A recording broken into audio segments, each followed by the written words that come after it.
Megan was sitting on the floor of her father's workshop, knees pulled tight to her chest. The concrete was freezing through her jeans. The air smelled like rust, old oil, and rain that never fully dried. Somewhere in the dark, a loose sheet of tin tapped softly in the wind, tick, tick, tick, like the building itself was nervous. Her flashlight beam shook across a heavy iron toolbox. Not a plastic bin, not a sentimental keepsake. Iron, pitted, scarred, cold. Megan wedged a flathead screwdriver into the seam and pried. The metal groaned, resisting like it was protecting something alive. She swallowed hard and pushed again. Pop! The hidden compartment opened, not with a click, with a sigh. Inside, she didn't find money. She found a stack of hospital bills and a small leather-bound journal. Her fingers slid the first paper free. The ink was faded but clear. County General Hospital statement, the date stamped at the top punched her stomach. 20 years ago. The year she'd been hospitalized with that rare fever, the one her mom called a nightmare with a thermometer. Megan's hands started shaking so badly the paper rattled. She scanned the total, $50,000. Her throat tightened. At the bottom, in slanted handwriting, someone had written, "Paid in full, weekly cash installments." Megan's breath broke in her chest. She stared at those words like they were a different language. Weekly, cash, installments. Her father didn't have weekly cash. He had debt and scraped knuckles and a coffee can full of bolts he reused because new ones are for rich folks. Megan opened the journal. The pages were stained. Grease, sweat, and something darker in the margins like fingerprints that never washed clean. Her father's handwriting filled the lines, rough and cramped, like he'd fought the pen for every word. October 12th, one entry read. Worked a double shift at the docks, then came back to fix the landlord's tractor by moonlight. My hands are so cramped I can barely hold this pen. But the doctor says Megan is getting better. She needs the best medicine. I don't mind the hunger. I just want her to have a life where she never has to touch a wrench. Megan pressed the journal to her chest for a second as if she could squeeze time backward. Her eyes stung. Because the truth didn't feel like information. It felt like being found out.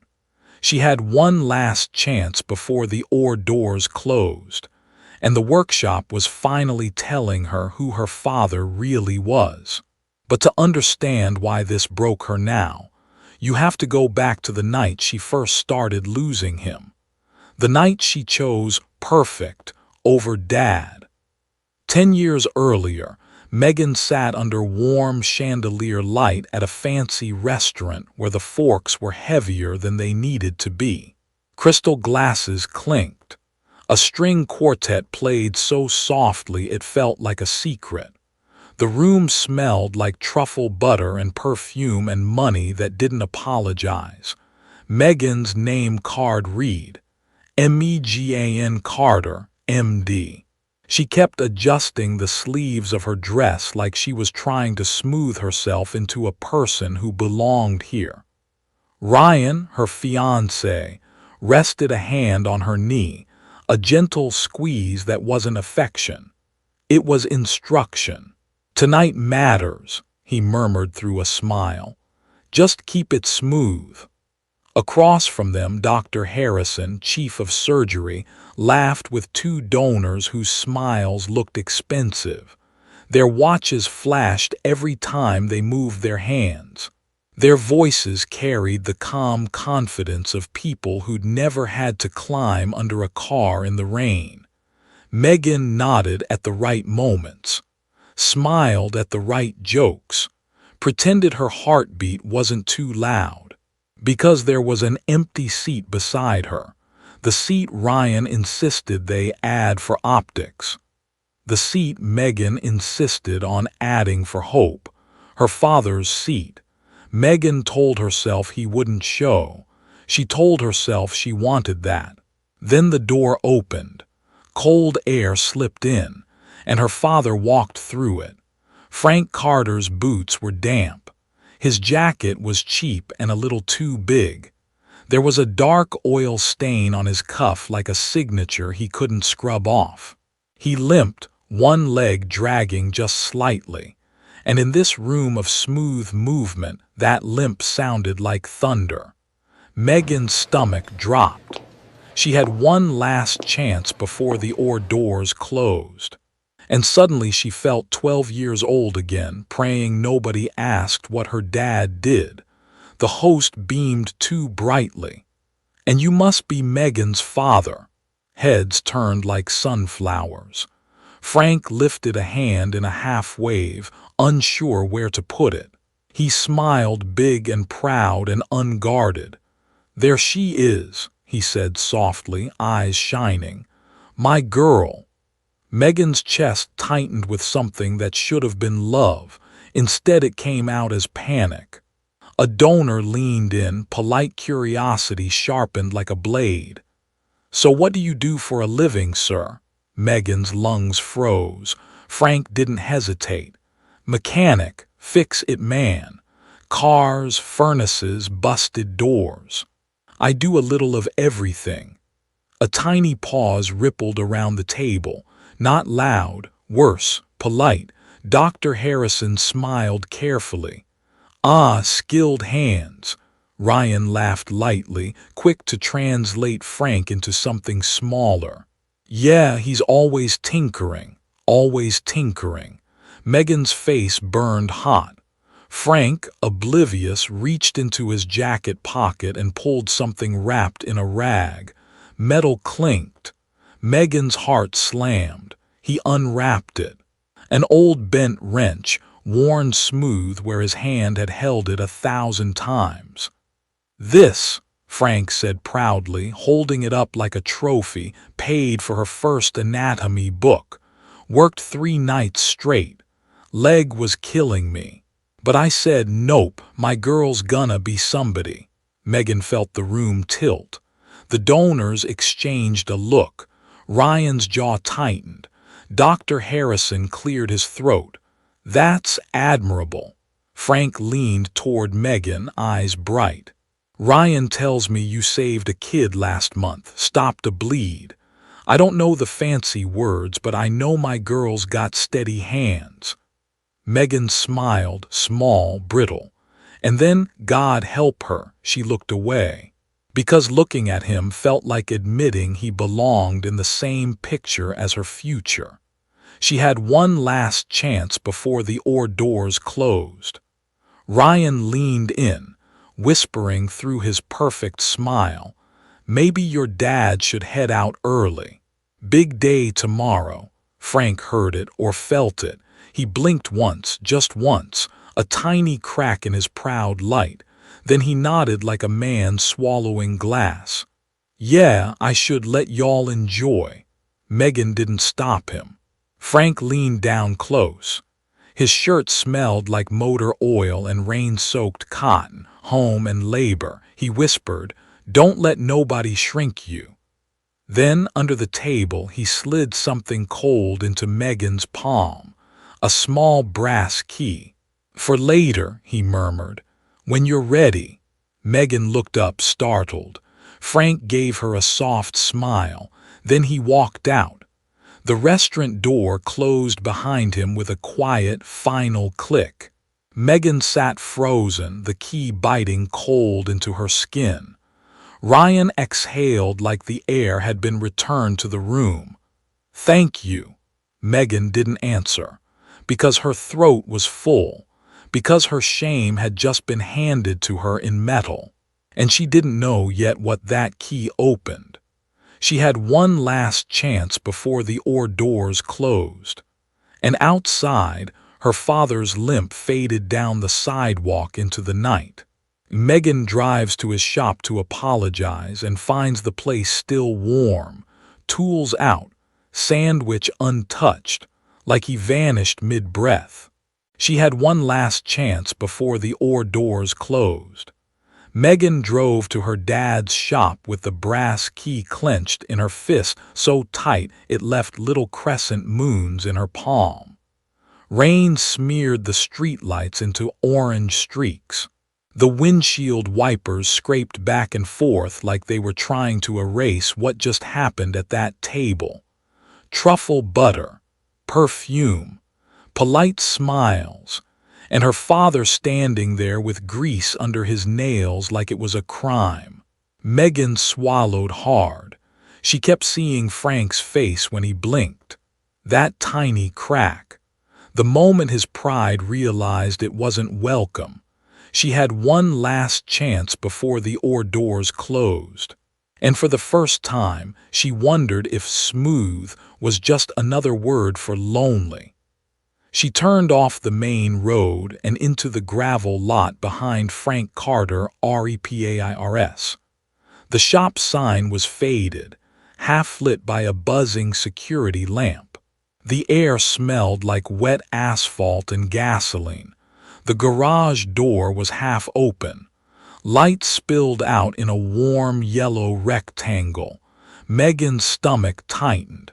He was here. Good. She could fix it. She could say the words she didn't say at dinner.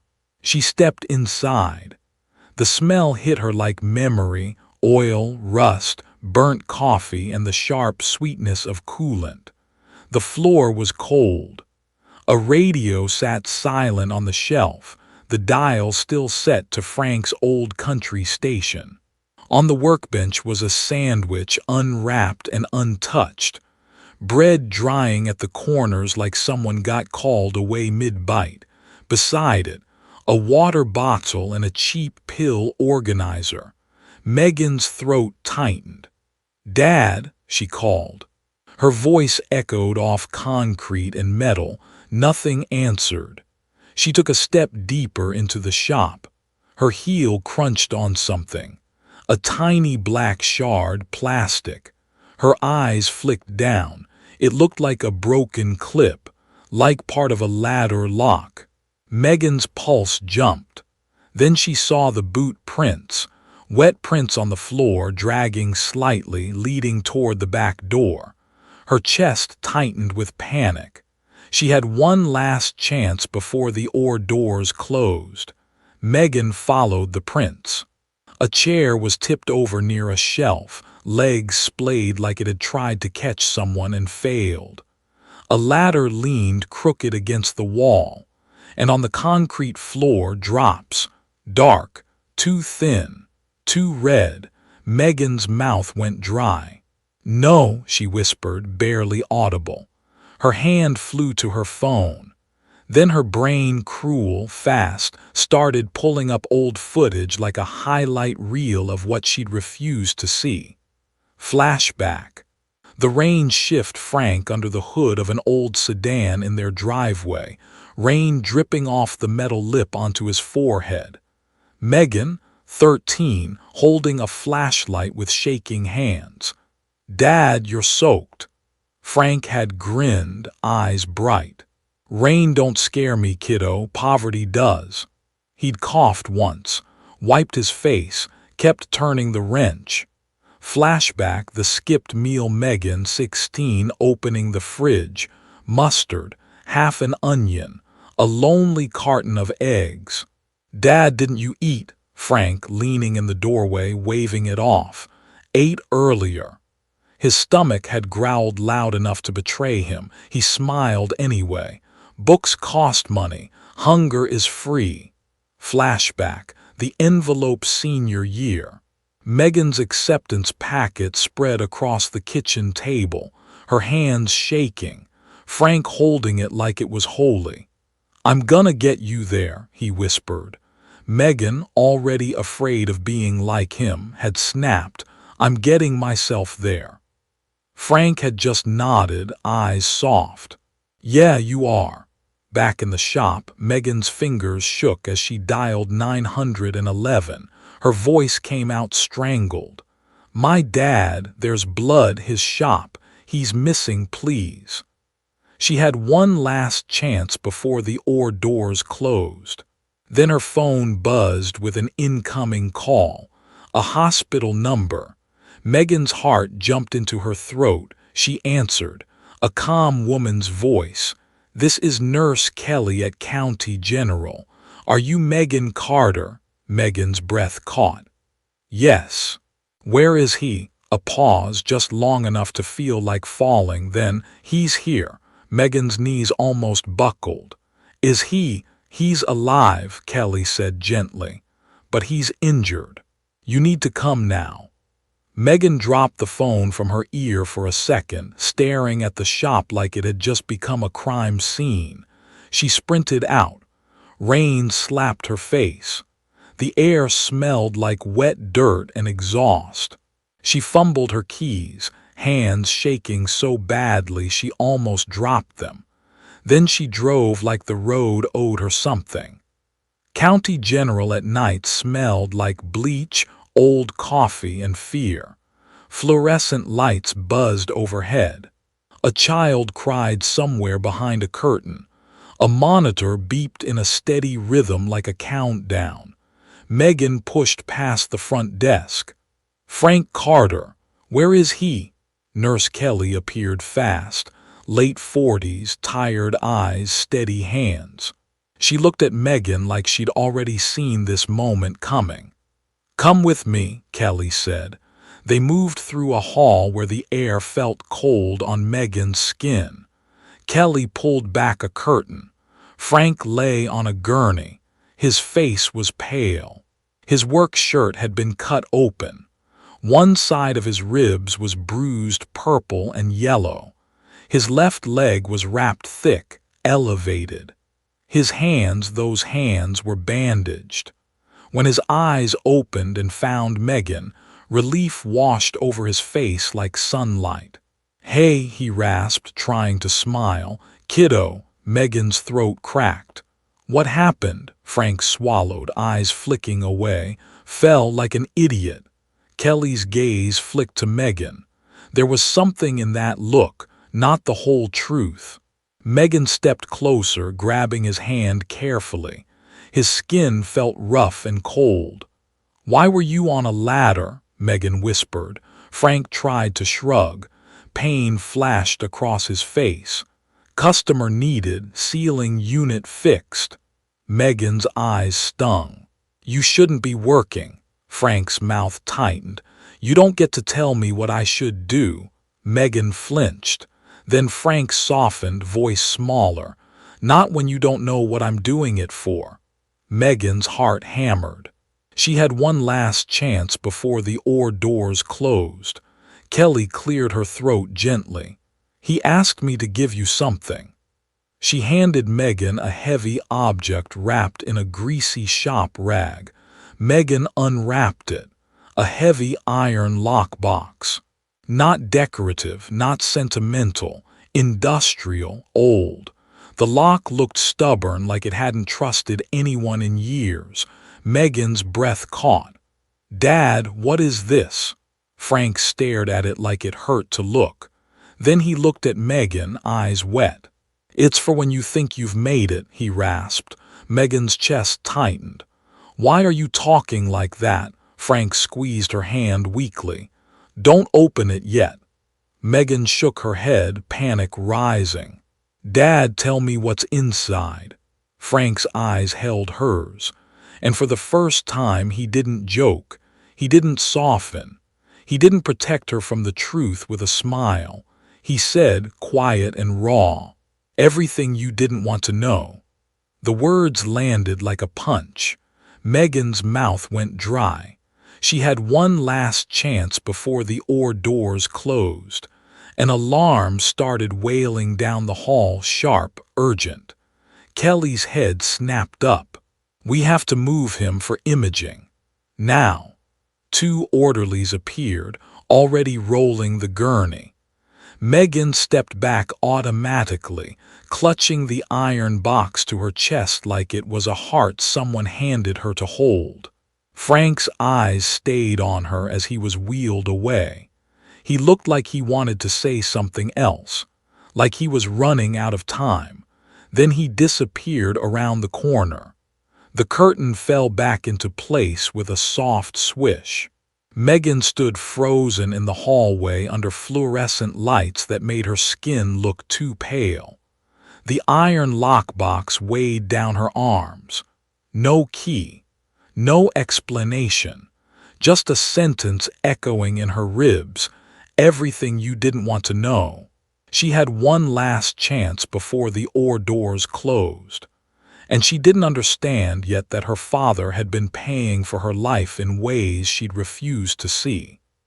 10 years later, Frank is gone, and the iron box still sits locked in Megan's attic, until Ryan says the words that trigger the key. "You've made it." She had one last chance before the ore doors closed. 10 years passed like a blur of fluorescent hallways and coffee breath.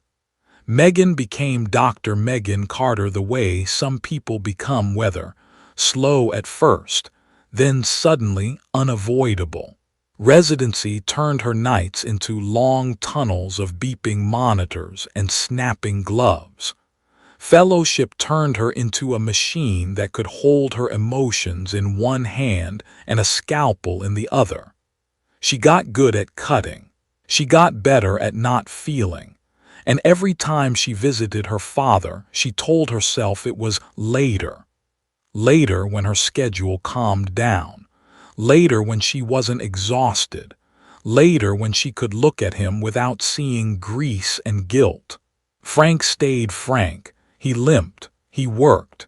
He smiled like pain was an old joke he could beat if he laughed harder than it did. Sometimes he'd text her pictures of broken things he fixed.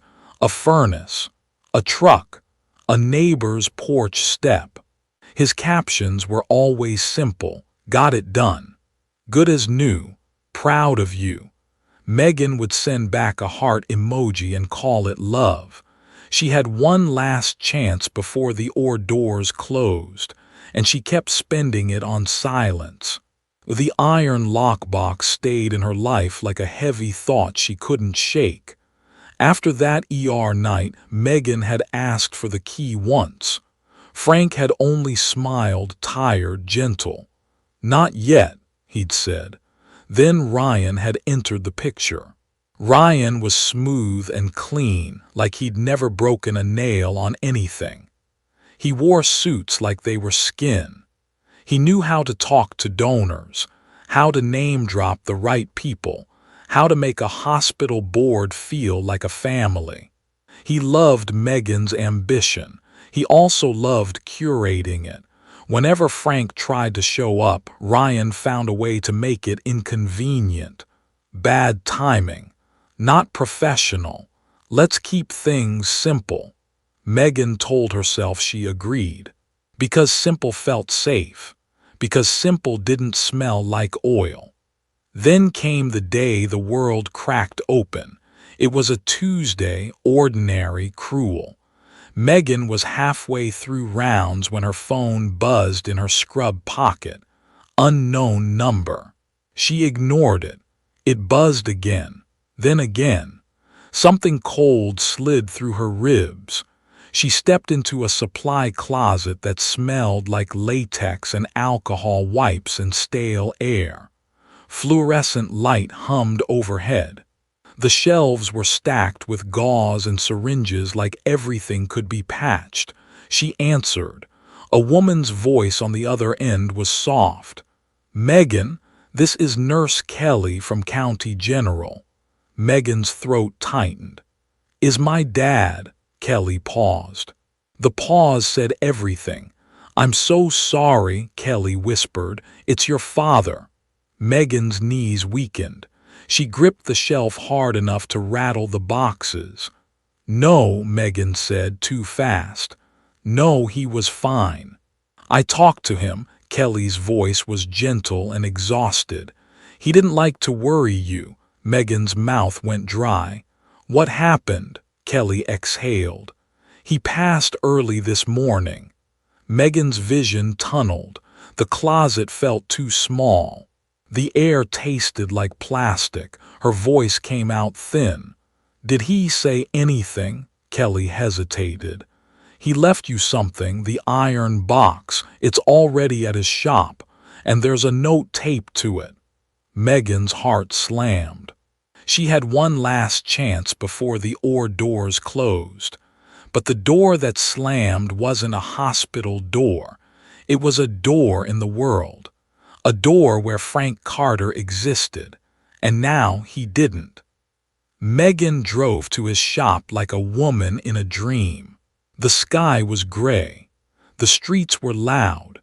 Everything looked too normal for a world without her father in it. Frank Carter, REPAIRS, sat at the edge of town like it always had. Faded sign, gravel lot, stubborn presence. But inside it was quiet. The quiet was wrong. No radio, no humming heater, no clinking tools, just the smell of cold oil and old metal like a ghost of work. Megan stepped in slowly, each footstep too loud on the concrete. The pegboard still held his tools in neat rows. Wrenches like a choir, screwdrivers like soldiers, a hammer with a cracked handle that had still done its job, and on the workbench the iron box. Waiting. Taped to the lid was a folded piece of paper, Frank's handwriting thick, uneven. Megan's throat tightened as she peeled the tape. The note read, "Open this when you think you've made it." Megan stared at the words until they blurred. Of course. Of course he'd leave her a riddle instead of a goodbye. Anger flared hot in her chest. "Why would you leave me something locked?" she whispered to the empty shop. "Why would you leave me more work?" She grabbed the lock, pulled. Nothing. She shook it. Nothing. The metal stayed stubborn. Final. Megan's breath came hard. She wanted to throw it. She wanted to break something. She wanted to rewind time 10 years and grab his hand at that fancy dinner and say, "Stay." But the shop stayed silent. The clock on the wall ticked like judgment. She had one last chance before the ore doors closed, and the chance was gone. The funeral was a blur of cheap flowers and whispered sympathy. People said things like, "He was such a good man. He'd do anything for anyone. He worked so hard." Megan stood in black, nodding, smiling politely like she'd learned. Ryan stood beside her, hand on her back like he was guiding her through a formal event. "He lived a simple life," Ryan murmured, as if that was comforting.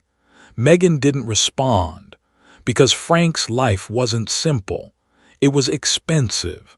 It cost him. After the funeral, Megan took the iron box home and shoved it into the attic like she could mute grief by hiding it under old blankets and forgotten Christmas lights. Years passed. 5, then 10, the box stayed, locked, heavy, silent, waiting. Megan grew older, more respected, more made. But the silence in her chest didn't go away. She carried it into operating rooms, into speeches, into photographs. She had one last chance before the ore doors closed, and she kept not taking it. Then one winter night, everything shifted. Megan came home after a 14-hour shift where a teenage boy died on her table. The smell of blood still lived in her hair. Her hands looked clean, but they didn't feel clean. Ryan was in the kitchen, loosening his tie, talking fast like a man who believed the world belonged to him. "The board is offering you the leadership track," he said, eyes bright. "This is it, Megan. You've made it, made it." The words hit Megan like a switch flipping. Her heart stuttered. The house suddenly felt too quiet. Megan stared at Ryan and realized something. He said "made it" like it was a finish line. Frank had said it like it was a door. She didn't answer Ryan. She walked past him, straight to the attic. The stairs creaked under her feet. Dust rose, smelling like cardboard and old fabric. The attic light flickered like it didn't want to witness what was about to happen. Megan found the iron box buried behind suitcases and childhood trophies. She dragged it out, muscles straining. It hit the floor with a heavy thud that felt like a heartbeat. She stared at it. Then she grabbed her coat and drove back to Frank's shop, because something inside her finally understood. The box wasn't a gift, it was a truth. She had one last chance before the ore doors closed, and tonight she was taking it. The shop was darker now, colder. The air smelled like rust and memory. Megan set the iron box on the workbench where Frank's hands used to live. She searched for a key like a woman searching for oxygen, under the register, behind the calendar, in the coffee can labeled bolts. Nothing. Her frustration rose.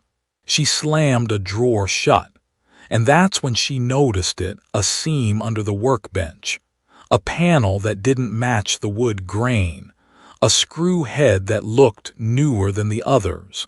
Megan's pulse jumped. She grabbed a screwdriver from the pegboard. Her father's screwdriver. She twisted the screw out. The panel dropped open with a soft clack. Inside, tucked into the dark, was a leather-bound diary, and taped to the front a small brass key. Megan's breath caught so hard it hurt. Because her father didn't hide the key in the house. He hid it in the place that was him. Work, hands, truth. Megan lifted the key, then brought it toward the iron box lock. Her hand trembled. She had one last chance before the ore doors closed, and the key was finally in her fingers. Megan turns the key. Then the shop phone rings, and Ryan's voice demands she stop before she ruins everything. She had one last chance before the ore doors closed. The brass key slid into the iron lock like it belonged there, like it had been waiting for her hand to finally stop shaking. Megan turned it. Click. A deep, satisfying sound, simple, undeniable, like truth snapping into place. The lid resisted for half a second, then lifted with a heavy groan. Metal complained. Dust puffed up, tasting like pennies on Megan's tongue. Inside wasn't cash. No stacks of money, no gold watch, no surprise inheritance fantasy. It was paper, neatly stacked folders, a small USB drive taped to cardboard, a bundle of hospital bills tied with a rubber band so old it had started cracking, and the leather-bound journal, worn at the corners, stained dark in the creases like it had lived in his back pocket through 1,000 jobs. Megan's throat tightened because it wasn't a gift. It was a record, a receipt for a life. She pulled the first bill free again, the one from 20 years ago. The paper was thin, almost soft from age. County General Pediatric ICU total, $50,000 paid in full, and that handwritten note at the bottom, paid in full, weekly cash installments. Megan stared until her eyes burned. Weekly cash installments. Her father's weekly cash used to be a $10 bill he apologized for. Her father's weekly used to be maybe next week. Megan swallowed hard. She opened the journal. The pages crackled softly, as if they didn't like being disturbed. The paper smelled faintly like oil and old cigarettes, even though Frank never smoked, just worked around people who did. She found the entry again, because it pulled her in like gravity. October 12th. Worked a double shift at the docks, then came back to fix the landlord's tractor by moonlight. My hands are so cramped I can barely hold this pen. But the doctor says Megan is getting better. She needs the best medicine. I don't mind the hunger. I just want her to have a life where she never has to touch a wrench. Megan's breath shuddered out. She pressed her fingers to the ink, as if touching the words would connect her to the man who wrote them. She had one last chance before the ore doors closed, and it felt like her father was finally standing in front of her. No grease, no shame, no dinner table between them. Just truth. Then the shop phone rang, loud, old-fashioned, accusing, RRRING, RRRING. Megan flinched, heart slamming. She stared at the phone like it might bite her. Then she answered. "Hello," Ryan's voice snapped through the line, too sharp for morning. "Where are you?" Megan's jaw tightened. "At Dad's shop." A long exhale. "Again. Megan, we have the board brunch in 2 hours. The CEO will be there, donors. This is your launch." Launch, like she was a product. Megan looked down at the bills. "At what cost?" she whispered, not sure if she meant to say it aloud. Ryan's tone softened into something more dangerous, control disguised as care. "Listen," he said, "I know you're emotional, but digging into this stuff, it's not going to help you. Your dad lived a hard life. That's sad, but you're out now, you made it. Don't drag that world into ours. Drag that world." Megan felt her throat go cold. "My father is not a world to be dragged," she said quietly. Ryan's patience thinned. "Megan, people talk. Boards talk. If there's anything messy in that box, anything embarrassing, don't bring it into the hospital. Donors don't like surprises." There it was, the villain line, not evil, worse, polished, practical. A man who would rather bury a person than risk a reputation. Megan's hand trembled. She looked at the journal again, and something in her chest hardened into a clean, sharp edge. She had one last chance before the ore doors closed. Megan said, "I'm hanging up." Ryan's voice rose. "Megan, don't be." Click, dial tone, silence. The kind of silence that comes after you choose yourself. Megan stood in the workshop with the phone receiver still warm in her hand and the smell of oil and dust in her lungs. The overhead light buzzed. A gust of wind rattled the sheet metal again. Tick, tick, tick, like the building was counting down to something. She set the receiver down and reached back into the iron box. A folded note lay on top of the folders. Frank's handwriting, thick and uneven. "Read the diary first. Then open folder 3. If you skip ahead, you'll misunderstand me." Megan swallowed. "Okay," she whispered. "Okay, Dad." She flipped the diary pages carefully, like they might tear the wrong way and take her heart with them. Entry after entry. Jobs listed like battle scars. Fixed Mrs. Larkin's furnace. Paid in cash. Worked overnight toe shift, knees screaming. Sold plasma again, felt dizzy, didn't tell Megan. Megan's vision blurred. Then she hit a section marked with a greasy fingerprint in the margin, like he'd turned those pages often. A caregiving day. The kind of day Frank never bragged about because he didn't think saving people was special. He thought it was normal. April 6th, the entry read. Pile up on Route 9, minivan rolled, gas smell everywhere. Kids crying, mom screaming. I crawled in through the back window because the door wouldn't open. Megan's breath caught. Frank's words came alive in her head like a movie. The smell of gasoline, the sound of glass crunching under his boots. A child's sob stuck in the throat. Frank's writing continued, tight, angry at the memory. Pulled the little one out first. She was shaking so hard her teeth clicked. Told her a joke about a frog in a toolbox so she wouldn't look at the blood. Held her head in my hands like I was holding the whole universe. Megan's chest cracked open. She had one last chance before the ore doors closed. Her father had been doing trauma care with bare hands while she studied it from textbooks. Frank kept writing. Leg snapped bad when I slipped. Didn't call an ambulance at first because the deductible would eat Megan's tuition payment. Megan's stomach lurched. She covered her mouth with her hand, shaking.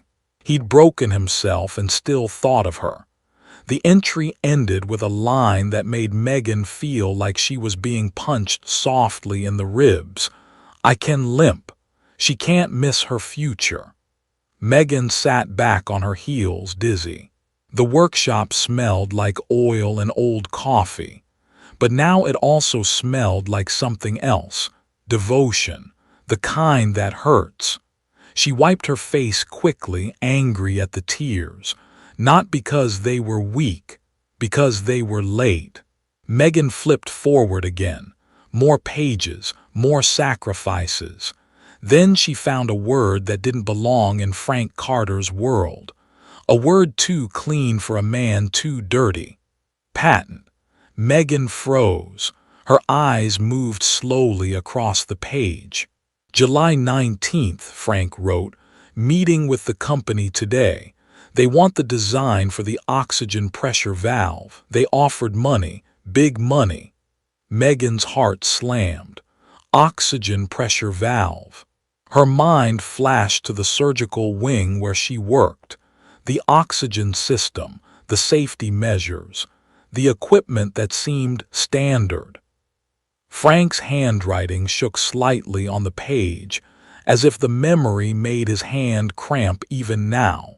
They said I was just a mechanic, but the math checked out. They said they'd take care of me. I told them taken care of is just another leash. Megan swallowed hard. Frank wrote, I signed the rights away. No royalties, no credit. In exchange, they promised to cover Megan's education costs quietly, make her path smooth, make her life clean. Megan's breath broke. She had one last chance before the ore doors closed, and suddenly she could see it. The smoothness wasn't luck. It was purchased, with a man disappearing. Megan reached into the box with trembling fingers and pulled out folder 3. The folder was thick, heavy, not with cash, with proof. She opened it. Contracts, legal language, signatures, a corporate letterhead that made her stomach drop. And there, highlighted in bright yellow marker like Frank wanted her to see it first, one line. In consideration of assignment, company agrees to cover educational costs for Megan Carter through completion of medical training. Megan's knees went weak. She grabbed the edge of the workbench to keep from falling. Every degree, every course, every optional certification Ryan said was just smart, paid for, not by scholarships, by her father giving away his mind.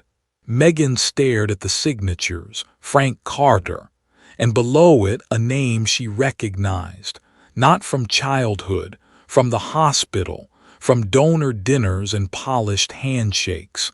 A board member, someone who smiled at her like family. Megan's blood went cold. She had one last chance before the ore doors closed. And now she knew the last door wasn't a surgery door. It was a door to the truth inside the hospital itself.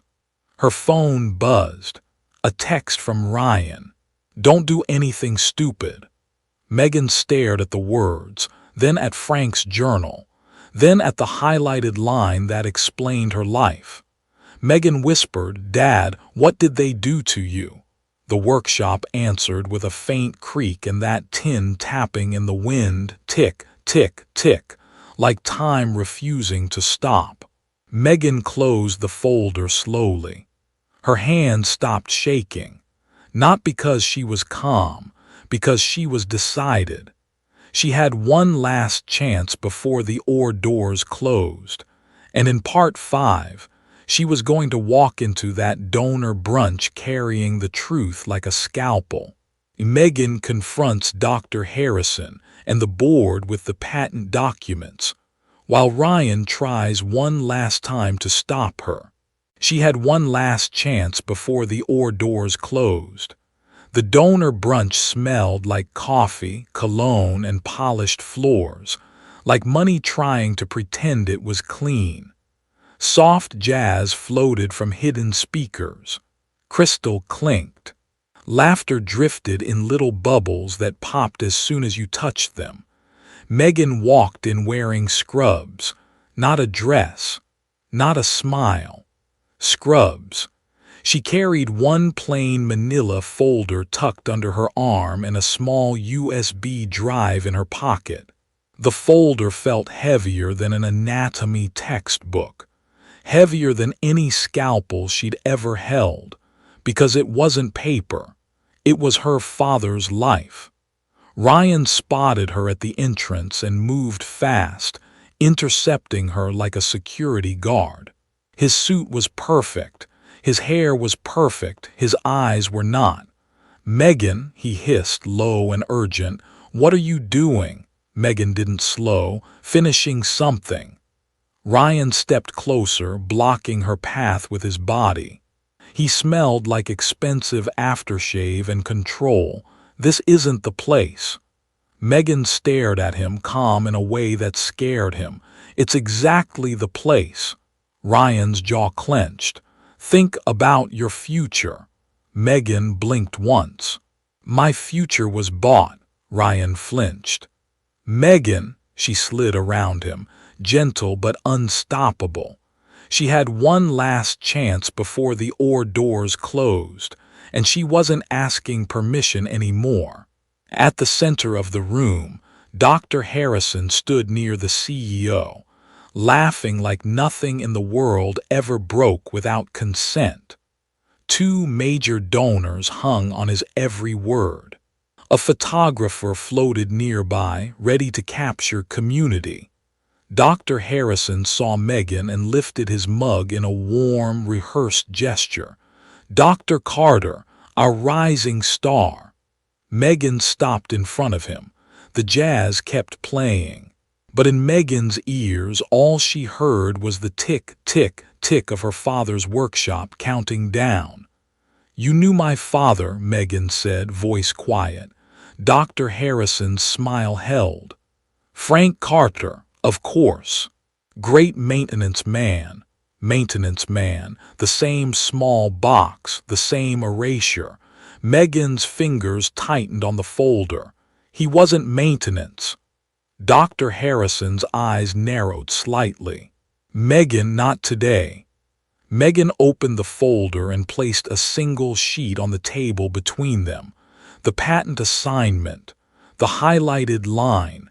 Dr. Harrison's eyes flicked down, just a flicker, but it was enough. Megan said, "He invented the oxygen pressure stabilizing valve used in your surgical wing." The donor's smile wavered. "The oxygen, what?" Megan didn't look away. "The valve that prevents pressure spikes. The one that helps keep patients alive when everything goes wrong." Dr. Harrison's mouth tightened. "Where did you get that?" Megan's voice stayed even. "From the iron box he left me. The one you hoped I'd never open." The CEO, who had been mid-laugh, stilled, his face turning careful. Dr. Carter, perhaps we should. No, Megan said. One word, clean, surgical. She had one last chance before the doors closed. And she wasn't going to whisper. Megan turned slightly so the nearby donors could hear. My father signed away his patent rights, she said, so a company and people in this room would cover my education costs quietly. The room's air shifted.